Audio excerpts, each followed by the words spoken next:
May update na pala sa 5 piso coin 1996. Kasi dati ang record nito sa numista.com sa coin catalog ay dalawang variant. Year 1996 na merong mint mark kagaya nito at year 1996 na walang mint mark. So sa dalawa na yon, ang mahirap hanapin yung 1996 na walang mint mark.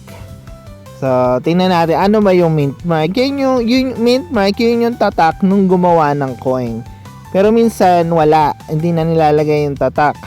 Kagaya sa kaso ng 1996 na to na, ayan o, yan yung mint mark sa may ilalim ng kwelyo. Yan, tatak yan ng BSP, yung gumawa ng coin na to. So, meron kasi dati nakarecord yung walang mint mark sa ibang bansa kasi ginawa yun. Yan, yun yung hinahanap ng mga kolektor, no? Kasi may mga year, kahit tingnan natin sa coin catalog. Yan, yung 1995 wala talagang mint mark yan.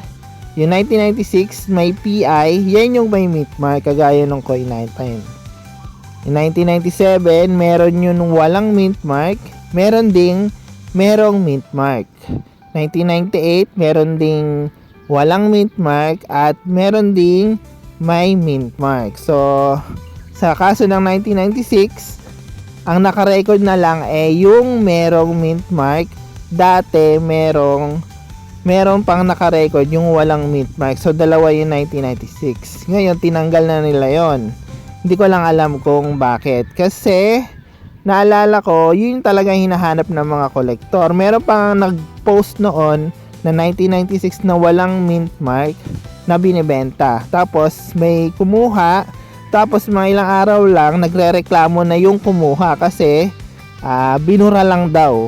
Yung mint mark na nawala, binura lang. Siguro makikita kasi yung pag minagnify, makikita mo nabura eh, halatang halata. So, yan siguro ang update ngayon, no?